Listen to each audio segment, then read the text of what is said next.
I don't have anything. I don't have anything. I don't have anything. I don't have anything. I don't have anything. I just don't have anything. I don't have anything. We don't have anything. Just don't have anything. Don't have anything. So I don't have anything. I don't have anything. I don't have anything. I don't have anything. I don't have anything. Just don't have anything. I just don't have anything. I don't have anything. Again, I don't have anything. I don't have anything. So I don't have anything. Don't have anything. I'm a Black, gay, immigrant woman. Welcome to the new era of politics, where the nation is led by common sense. The press secretary had been a DEI hire for the previous 4 years. In a few weeks, however, Karoline Leavitt, the new Trump press secretary, has publicly deconstructed. Jean-Pierre, this video contains all of the instances at the White House press briefings where Karoline Leavitt defeated Karine Jean-Pierre in real time. The first Black woman, the first immigrant, and the first openly gay woman to hold the position of White House press secretary were all hailed in their first White House briefing. Good afternoon, everybody. Hello. I know that was a long 2 minutes. I apologize. Okay, let's get started. So before we start the briefing, I want to take a moment to recognize the lives lost and forever changed in Buffalo.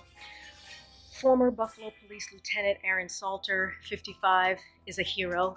A security guard who engaged a suspect to save lives and was killed in the process. Ruth Whitfield, 86, was mother of Buffalo's retired fire commissioner, Garnell W. Whitfield. Ruth was the rock of the family, devoting her life to taking care of her 4 children and husband. Ruth was visiting the former commissioner's father. I apologize, but listening to this is absolutely pointless and blatantly demonstrates what a true DEI hire looks like. Does she truly believe that saying all of these things will make her seem good in her first appearance as a press secretary? That is one question I would want to pose. In the event that she does, this is what she ought to have done first. Good afternoon, everybody. How are we? Good to see all of you. It's an honor to be here with all of you. A lot of familiar faces in the room, a lot of new faces. And President Trump is back, and the golden age of America has most definitely begun. The Senate has already confirmed 5 of President Trump's exceptional cabinet nominees: Secretary of State Marco Rubio, Defense Secretary Pete Hegseth, CIA Director John Ratcliffe, Homeland Security Secretary Kristi Noem, and Treasury Secretary Scott Bessent.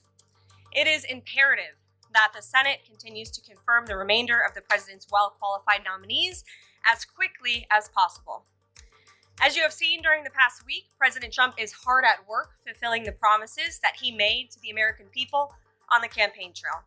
Since taking the oath of office, President Trump has taken more than 300 executive actions, secured nearly $1 trillion in U.S. investments, deported illegal alien rapists, gang members, and suspected terrorists from our homeland, and restored common sense to the federal government. We need common sense, that's what. There is a noticeable void in her ability to firmly address what we all want to hear if you pay close attention.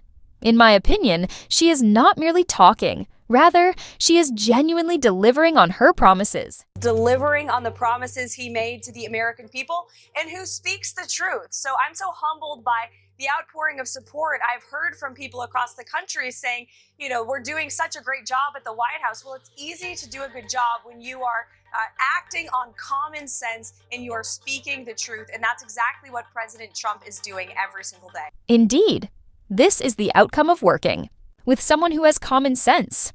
However, in the case of Karine Jean-Pierre, it is not the case. Take a look at Jean-Pierre's explanation on why the former president and the press don't communicate. The White House released a 6-page summary back in February. I don't think that was a full accounting necessarily. And Dr. O'Connor in that memo described the president as, quote, a healthy, active, robust 81-year-old male who remains fit to successfully execute the duties of the presidency. I think that is clearly not what the majority of Americans are seeing.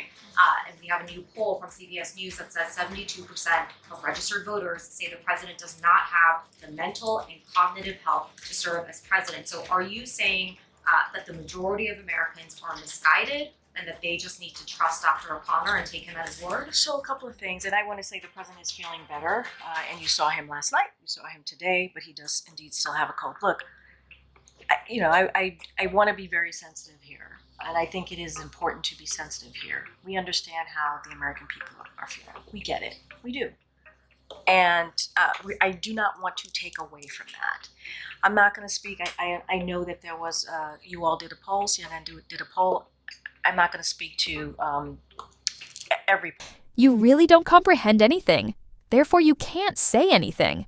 We are all aware that for them, race, gender, and emotion determine everything. Here, that's precisely what took place. Rather than responding to the question, she veered into an emotional reaction. Observe now as a reporter requests that she phone Biden to respond to their inquiries, displaying a lack of expertise in the subject matter. Appreciate the request. Thank you for the request. The president, as you know, again, I appreciate the question and I get it, and the president understands. You guys want to ask him questions and have the opportunity for him to answer your questions. I do want to say, this is a president that has done more in the first 2.5 years, when it comes to the economy, when it comes to really giving the American people a little bit of breathing room than any other president. As you can see, she changed the topic right away. Oh my. She made me think of Kamala Harris. Not only did she entirely sidestep the topic, but she made no effort to reroute it either. She just brushed it off and went on to discuss the economics. When the same subject was posed again, she became blatantly conceited. The president invited his son Hunter to the state dinner last night. I'm wondering if you could take us into the thinking and decision-making of why the president decided to invite I'm just not going to get into family discussion, personal family discussion. As you know, Hunter is his son. I'm just not going to get into it. If Hunter Biden wasn't the president's son, would he have invited someone who had just reached a plea agreement with federal prosecutors Well, 2 days earlier? a couple of things. Again, that's his son. He's a family member. It is not uncommon for family members to attend events at the White House. You could look at past presidents. I'm sure you have. So that is not uncommon. As it relates to anything related to Hunter, I'm just not going to respond to it from here. My God, wasn't there any qualification required to be a press secretary? If a standard ever existed, this girl is far from meeting it. Answer the question, because not a reasonable question to ask, but the President of the United States was involved, as this message seems to suggest, in some sort of coercive conversation for business dealings by his son. Is that something, if he wasn't, then maybe you should tell us? So here's the thing, and I appreciate the question. I believe my colleague at the White House Counsel has answered this question already, has dealt with this, has made it very clear.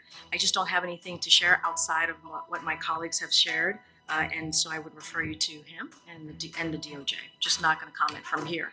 However, she has already sidestepped a question. When a Fox News reporter asked her a straightforward question, she again ducked. What's really funny is that she lied in front of us, while not even being remotely ready to respond.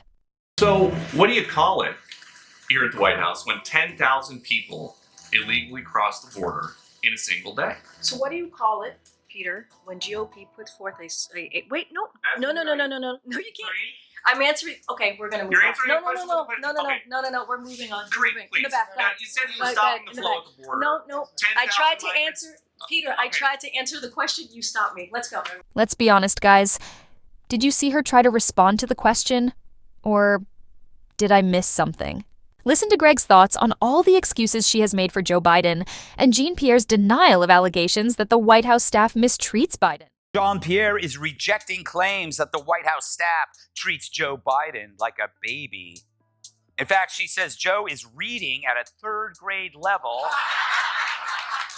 and can walk several steps without falling down. When asked about a stain on her shirt, she said Joe spit up on her while burping him. She acknowledged that she frequently has no idea what she's talking about, in case you were unaware. Sometimes I get it wrong. At least I admit that. And sometimes I don't have the information. And I will always admit that. But I do take offense to what was just happening at the beginning of this briefing. It's not okay. Karine, poor girl Jean-Pierre nearly burst into tears. You won't believe how many times she said, I don't know. Take a look at how Karoline was Jean-Pierre's exact opposite before we play the video. And remember, this is not what the media will show you. We're the criminals. There are many criminals. NBC News has learned that ICE arrested 1,179 undocumented immigrants on Sunday, but nearly half of them, 566 of the migrants, appear to have no prior criminal record besides entering the country illegally. Is the president still focused exclusively, which is a civil crime, it's not criminal? It's a federal crime. So I'm asking though, he said he was going to focus on those violent offenders first. So is violent offenders no longer the predicate for these people to be deported? The president has said countless times on the campaign trail, I've been with him at the rallies, I know you've been there covering them too, Peter, that he is focused on launching the largest mass deportation operation in American history of illegal criminals. And if you are an individual, a foreign national, who illegally enters the United States of America, you are, by definition, a criminal. And so therefore, you are subject to deportation. And that's how you should deliver a punch of truth in a flawless answer.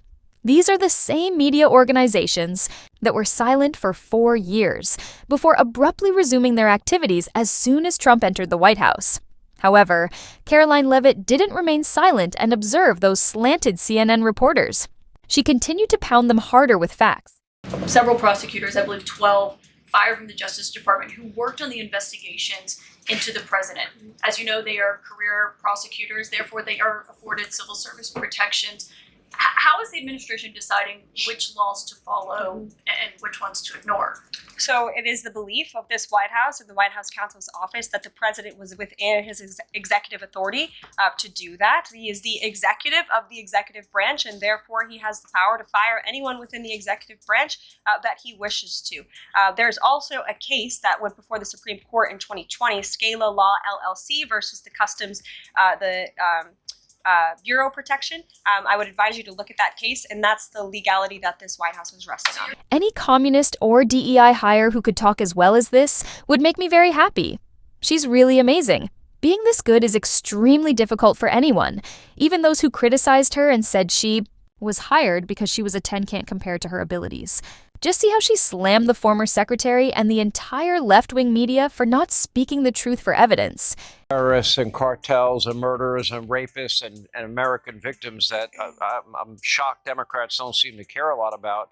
I did fail to mention we had hostages released out of Venezuela. I don't think most Americans, Caroline, even knew about that. No, they didn't. It happened on Friday afternoon. The legacy media went home, I guess, or they didn't want to report on more good news coming from the Trump administration. But Rick Grenell went to Venezuela with two very clear directives from the President of the United States. Land repatriation flights of illegal Tren de Aragua gang members who have infiltrated our country under the Biden administration, get them back to Venezuela. Done. Rick Grenell did it. And number two, return the 6 U.S. hostages who have been held captive in Venezuela and the previous administration never even talked about. Rick Grenell, on the behalf of President Trump, using President Trump's negotiating leverage, was able to get that done. And then in that same day, we took out ISIS fighters in Somalia. Again, a story that the mainstream media doesn't want to cover. And then Secretary of State Rubio, who's doing a phenomenal job on behalf of President Trump, secured concessions from Panama. They are no longer going to charge U.S. naval ships who go through the canal. And they also have said they are no longer going to be a part of the CCP-led Belt and Road Initiative. So these small wins are racking up for the United States, and the entire world knows that America is back. And remember, 5 years ago when Joe Biden took office, that was his slogan, and we saw the deterioration of America. If you truly agree that she's the best, drop your thoughts in the comments. And to see the stark contrast, just watch how the previous press secretary struggled despite her long tenure in the White House. Don't forget to subscribe if you enjoyed this video.